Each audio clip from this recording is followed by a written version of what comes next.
to the absolute peak of human perfection. Human perfection. Human perfection.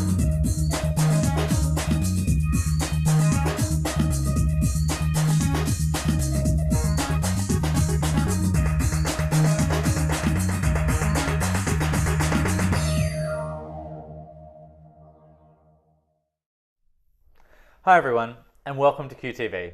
I'm Michael James. I'm Sharon Mulheron. And I'm Matthew Bowe. QTV is Queensland's only GLBTIQ television show, and tonight is our 10th episode. We hope you enjoy our very exciting lineup that we have prepared just for you. And joining us on the couch this evening, we have the people with whom made this show happen. 31 Digital's Scott Black and QTV's executive producer, Stephen J. Whiteley. We'll be asking them about what it's like to be straight allies of the LGBTIQ community. There are also quite a few interesting upcoming events in Brisbane that we'll be filling you in about, so make sure you stick around for that. But first, the news. Now, people who do not identify as male or female have achieved formal legal recognition in Australia for the first time. New South Wales overturned a ruling that confined everyone to be listed as either a man or a woman with the Registry of Births, Deaths and Marriages. Transgender Victoria spokeswoman Sally Goldner said the ruling was a step in the right direction. She continued, "From a point of view of transgender people, it does recognise the fact that people's sense of identity can be neither male nor female, and that we don't have to fit everyone into one of two dot points, because simply people are not one of two dot points." Isn't that so true? People are born the way they're born and they get a life to live. And, you know, you hear about people who are born with more than one, 6 fingers and they chop one off. Maybe they need to have all of them. I think the same goes with your gender as well. It's things like, for a gay man myself, sometimes I forget that there are people who are bisexual who are not sure. It's not everything's black and white, and those of us who are rather black and white really need to be understanding for those who aren't. Absolutely, and it's great to see the recognition out there in the government that we all don't have to fit into a certain box, so to speak. Now, the European Union Agency for Fundamental Rights, the FRA, has recently released statistics collected from Europe's largest GLBTIQ survey. Now, the results compiled more than 93,000 people, and it was disturbing. It revealed that over a fourth of the LGBTIQ people have been violently attacked or threatened in the last 4 years. Of these incidents, 80% went unreported because of lack of faith in the system to respond in a fair and equal manner. That's just, it's heartbreaking. I think these people are not speaking out and they're not standing up for themselves because their fear of retribution or their fear that people aren't going to listen to them or take it seriously. It happened on a Brisbane City Council bus just the other day to a friend of mine, and even the security didn't come up and do anything about it. It always shocks me. You just hear about these things and it does happen. It happens everywhere. It's just not always reported. But awareness is key, so great work with the survey there. Now, the Gay and Lesbian Welfare Association has announced that a new nationwide phone counselling service is to begin in August, called QLife. Now, QLife is a new service that will enhance and coordinate existing phone counselling services and will extend support through a web-based chat and information support service. Rob Collins from GLWA explained, "Each centre will be linked nationally to ensure that both phone and web-based counselling services will be available 7 days a week, 365 days a year, between the hours of 5 p.m. to 10:30 p.m. This nationwide linkage is designed to ensure that no call is left unanswered." That is fantastic, because GLWA, sometimes you would call and you wouldn't get anybody because there couldn't be a volunteer that night. It's just a vital service. If someone's calling for help, we have to do everything we can to help them. Yeah. Love the tagline, no call left unanswered. Now, Nigeria has unanimously passed a bill banning same-sex marriage, outlawing anyone from forming organisations supporting gay rights, registering gay clubs, and criminalising public displays of affection between same-sex couples. Prison terms of up to 14 years have been set for offenders. The bill's been sent to the President, Goodluck Jonathan, from Africa's most populous nation, for him to potentially sign it into law. The director of Nigeria's Queer Alliance rights group, Rashidi Williams, said, "It has the potential to encourage instigation of violence against gay people and lesbians. Being gay is a right, and that right must be respected and protected by lawmakers in the state." That's just horrifying, and all we can hope is that this forces people to rebel and gets other people into action to support these people. I know that Amnesty International are trying to do a lot about it. So, they've always had an LGBTIQ support service, and if you've got something to do, you can actually give the Amnesty International a call. Absolutely horrifying information, and we can only hope that doesn't get passed. Now, next article is a collaboration between ACON's Anti-Violence Project and the Southeastern Sydney Local Health District. They've launched the Safe Places program. Now, Safe Places is a program that will encourage businesses such as shops, cafes, community centres to display a special rainbow sticker to advertise their commitment to providing a safe space for the LGBTIQ community. ACON CEO Nicholas Parkhill says the links between the experiences of prejudice and violence trigger a number of health problems that affect our communities, including mental health, sexual health, and alcohol and drug abuse. That's why the revamped Safe Places program is so badly needed. I think that's a great idea. Awareness and visibility, I think they're absolutely key. Now, that's all the news that we have for this week. If you have any stories or issues that you would like to see covered, please make sure you leave us a message on our Facebook page, or you can tweet it to us, or email steve.whiteley@31.com.au. Now, we'll be back after this very short break with more QTV.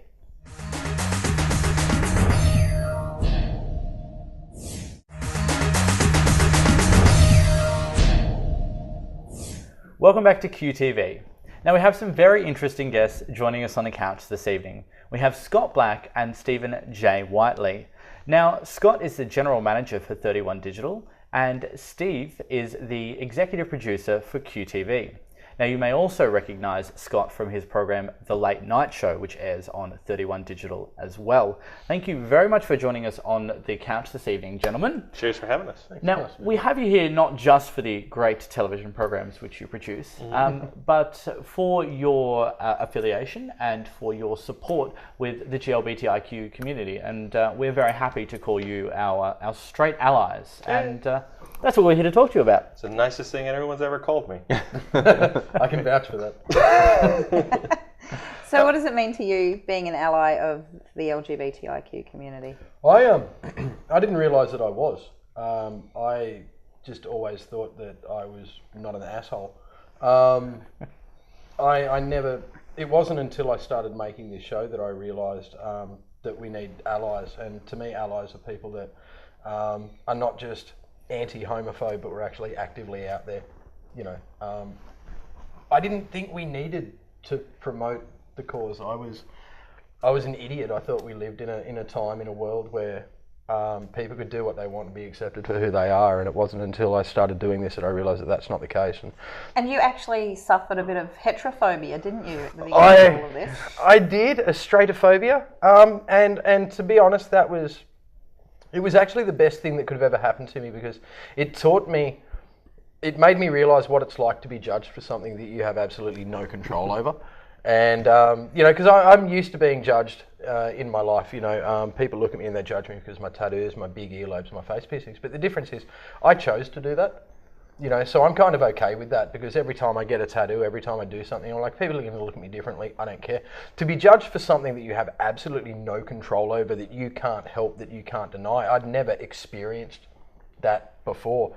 And so to those people who put me in that position, thank you, because it made me appreciate what members of the community go through every day, and it's horrific, and anything I can do to stop that, then I will. Perfect. That's awesome. Now, I wanted to ask you, Scott, I know that I became aware of you from your TV show and all the support you were giving same-sex marriage, and I think you copped a lot of flack for that as well, didn't you? Yeah, and it's not something I ever shy away from. Like, I've been a supporter of the community for years, going back to when I first kind of saw my first prejudice back in Vermont in the U.S., and I actually became part of the Gay Straight Alliance, which is an organization we have over there. And actually used to go to things, fundraisers and stuff like that, and speak out on behalf of, I guess, being the token straight guy there. And then when you get something as powerful as a TV show, and you have lots of followers and people watching, and you constantly see this unjust just keep happening over and over in the press, and schmucks like Abbott and Gillard talking about how it's wrong, or no, they don't believe in this, or it's not right, or their definition of marriage, and I just had to be that one that just jumps up and says, bull crap. And that's the cleanest I've ever been. That's true. And I mean, I've dedicated entire monologues of my show to just saying how stupid it is that this isn't already happened. Like, what decade are we in that this isn't happening? And yeah, a lot of political flack. Even when I wasn't general manager of the station, I used to cop a lot from the higher ups. Who fortunately aren't here anymore, to try to tone it down. The gay mafia. And, well, even because it's like Steve, I've copped it from both sides. Yeah. And I don't care, because I'm going to say what I want, and I'm going to say what I believe, and I believe wholeheartedly that this needs to happen. Same-sex rights, just rights. That's all. Everyone deserves the fair go. So That's fantastic. And I love that you're both so passionate about it, and I suppose when you see that people are passionate about something, there's usually somewhere close to home for them. It's something that means something to them personally. So, do either of you have a story, I suppose, about is it a close relative or friend that you have that's gay that made this turning point for you, or is it just common sense? Yeah, well, for me, it is kind of personal. Like, my parents divorced when I was just a baby, and my mom had trust issues with men. After that, and so she had a lot of gay men friends that would hang around. So I was raised in it, and nothing was ever hidden, like, "Ooh, don't show that to Scott," or "Don't talk about your boyfriend," or anything. Like, none of that was ever hidden. So I just grew up with that just being normal part of life. And so when I first found my first, it's wrong to be gay, I'm like, why? Why is that wrong? And I have, which we all have that uncle, and I really did have that uncle who was in the closet. He didn't come out until he was almost 70. And when he did, he was like, "This is a big deal." And we're like, "We already knew. We don't care. We love you anyway." It doesn't matter, So that's, I mean, I guess I feel a bit of a relationship with the cause, because I've seen it where if a child is raised without any of that the bigotry and the hate put into them, it's just normal. It's what's right. It's just love between people. Who doesn't matter what sex they are. That's fantastic. And what about for you, Steve? Is there someone personal in your life, or a personal story, or it just makes sense? It just I lived a very interesting life, and I was basically raised. Well, not raised, but as an adult, I hung around with a lot of homophobes and a lot of guys who made absolutely no sense whatsoever.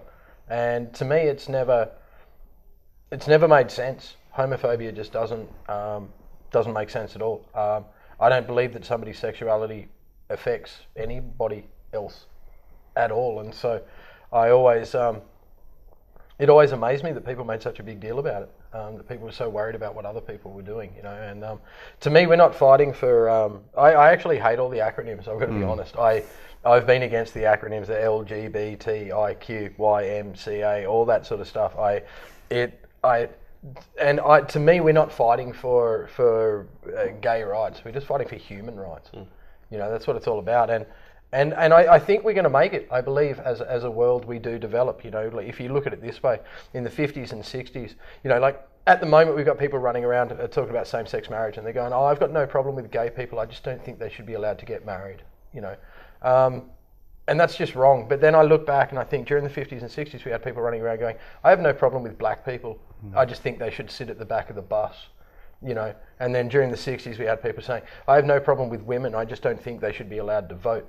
And the simple fact is that as people, we've managed to move on to the point that a black man now runs the United States of America and a woman now runs Australia. So I certainly think it's only going to be a matter of time before we see this for the discriminatory, backwards bullshit that it really is, and just get on with ourselves as human beings. Well, Steve, I think it's great. I appreciate so much that you've given us the ability to do this show. Do you mind if we do quick six with you and with you, Scott, tonight, like we usually do? Sure. That would be absolutely fantastic. So I'm actually a bit worried. Can I say no? yeah. I did have some special questions, but I thought we'll just go a little bit gentler for you tonight, boys. So we'll kick off straight away. So my first one is, what's the one movie that you are ashamed to admit that you enjoy? Oh, jeez. Quick six. Frequency. Frequency? Yeah. Stephen? I honestly couldn't tell you. I'm proud of all the movies that I like, and I will defend them to the death. He watches Bambi, I'm sure. Now, who's the greater talent, 90s boy bands or current reality star musicians? Oh, shit. 90s boy bands. 90s boy bands? Yeah, let's go with that. Yeah, Lesser of sure. two evils. Well, I've got an easier one for you. I want one word that Right. sounds dirty but isn't. Kumquat. Damp. What was yours? Damp. I'm straight. You know, like. Okay, and Matt, have you got one? Yeah, I've got Go two. on. Hit 'em with one. What song best describes you? Who Wants to Live Forever? Welcome to the jungle. And if you could drink with anyone from time, fictional or non-fictional, who would you be having a beer with? I would have to say David Beckham. Yeah, it's going to sound like I'm pandering, but I'm not. This is legit. Freddie Mercury. Yeah, well, mine's questionable. So. And our final question, do you prefer the book or the movie? Book. Book. Yeah, definitely. Unanimous. Fantastic. Well, thank you very much for joining us. We barely had to ask you any questions tonight. You just gave us all the answers. It's been brilliant Perfect. just sitting and listening to you. So thank you very much for sharing your stories. And I know you two are going to sit on the couch with us for segment 3, I'm sure. Sure. So we will be back very, very shortly. In the meantime, don't forget you can tweet all of us sitting on the couch. And we are actually live tweeting as these episodes are going to air. So you can shoot us your questions right now to get a response. Now, we will be back after this very short break with more QTV.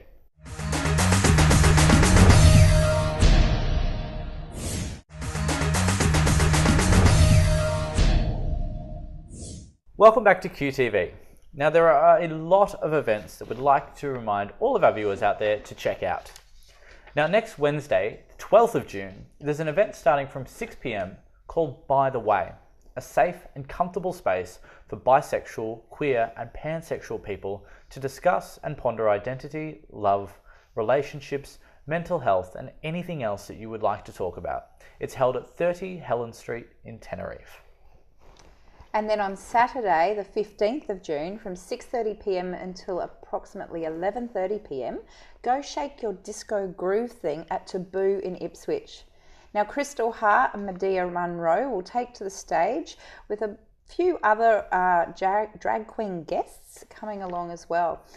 You can come in your best disco era outfits and join in the night's activities. It's held at the North Ipswich Bowls Club, and it is pretty much a family-friendly event too. I've taken my daughter along before, so yeah. Now, also on that night, if you're not going to be in Ipswich and you're going to be down the coast and you're going to be a girl, you can come along in uniforms and dance the night away at Feathers. No trying to come in drag, boys. It's not allowed. This is a ladies-only event. It's been running for 22 years, and we do really support the Feathers girls here at QTV, so pop along for that one. It's a temptation because Steve does look so good in drag. Oh, we've heard, but we Oh, haven't you do seen. one drag show and it One. haunts you for ages. They weren't shows. That was me applying for a pay rise. Denied. Denied. Okay. You have an insight to the shows now. We have 2 great events coming up at the end of the month as well.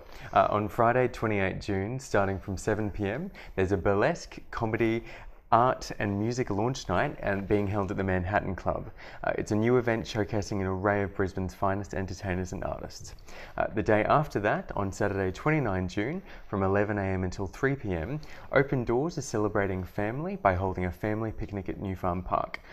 Young people, their families, supportive friends and same-sex couples with children are encouraged to come along. Wear your warm clothes and bring your own sandwiches to meet, network and make new friendships, all the while enjoying a wonderful picnic. And not only Sounds that, good. Open Doors is unfunded sort of organisation that support the youth of Brisbane. So the more support that they get from the community, the better. And a burlesque comedy art show sounds really Music too. interesting. There is an absolute lineup of people going to be performing at that event as well. I'm really keen. I'm very interested as to see how that's going to pan out. Now, before I get on to our next one, are there any particular events that you two are planning on attending? Anything you've got going on that you want to let our people know about? Yeah, Or well, you plug your TV show. Oh, absolutely. When can we see it? Late night show, Thursday nights, 9 o'clock, live on 31 Digital. And you can always get us on Twitter at the same time during the show at the Late Night Show. Ah, so you live tweet as well. We do, during the live show. There It's you go. almost in a twitception. He writes all his own material, folks. And what about you, Steve? Stephen, Have where you can- got where can we any see you? material that you want to share with us? I'm actually about to start jet setting around the place. I'm heading over to West Australia and Perth in a few weeks to do gigs over there, and then down to Sydney. But a very exciting thing that Scott and I have got going on coming up in September is the Brisbane Fringe Comedy Festival, which is going to be happening here in West End. And it's going to be 2 weeks of just non-stop stand-up comedy. We've got comedians coming from all around the country and even some from overseas. So keep your eye on 31 Digital for that. All the details and everything like that. We're going to be flogging the heck out of that for the next few months. But it's the first ever Brisbane Fringe Comedy Festival, so come down and support it and get along and maybe even have a laugh. Fantastic. Well, I think people definitely should. I think we are always encouraging our allies to come and support us, and so we should in turn be supporting our allies ourselves. Well, Stephen, the other thing is as well, we actually have quite a few LGBTIQ. Did I get them all in? You got them all in. Look at me learning. It only took 10 episodes. Performers. Quite a few. So come on down and you could see someone you know. Excellent. That's fantastic. So very good. And don't tell Stephen, but he actually is kind of funny. So he might be worth spending the money to go and see. Now, our next event is just a very quick reminder about the Brisbane Pride Festival Queen's Ball Birthday Awards being held on Sunday, the 9th of June. QTV crew will be there, cameras in hand and beverages in hand as well. So make sure you get in to enjoy the night. And if you are planning on holding a queer event during the month of September, which is Pride Month, you can contact the Brisbane Pride Festival website to lodge your event and get your information about the Pride Guide coming up. Now, speaking of pride and fabulous people, Mr. Matthew Matthew has an announcement for us, a very important announcement that is both exciting and devastating for those who love Matt around here at QTV. Well, yeah, it makes it sound like I'm dying, doesn't it? I'll be leaving for overseas for 6 weeks, so I'm going to do a little mini tour of Europe and a little bit of Africa. So I'm going to Stockholm in Sweden, then on to 3 Italian cities, then on to England, then I go to Paris and Dublin, and eventually on to Egypt and Jordan, and back to Hong Kong. So I'm doing a lot of cities, and if you're watching the show, I'll be doing a little segment on the third part, so you can be watching. I'll be doing some interviews with some fantastic, we've got very many just wonderful LGBT people who are doing some fantastic things overseas, as well as just some general travel excitingness. So seeing it through my eyes as a first-time traveller, so it should be good. Steve, what's happening while Matthew's away? We've got a whole range of special guest hosts that are going to be coming in. We've got radio personalities, we've got cabaret performers, we've got radio stars. We've got it all sorted. We're not going to miss you at all, buddy. It's okay, I won't miss you guys either. I'll miss you, but I have my shrine. No, yeah. Can you do me a favour though? Don't go to Nigeria. Yeah. No, well, if I do, I'll be wearing a big hat. You want to borrow mine? Also taking a large amount of money for bail. Well, that's going to be very, very exciting, and I know that we're going to miss you very dearly. But your seat's not going to go cold because we're going to have some really fabulous talent all around is going to be taking Matthew's seat while he's gone. But that is all the time we have for this evening. So thank you very much for joining us, and thank you particularly to Scott and to Stephen for being our very special guests this evening. And thank you for tuning in. I'm Michael James. I'm Sharon Mulheron. And I'm Matthew Bowe, and they will see you next week. Advance to the absolute peak of human perfection. Human perfection.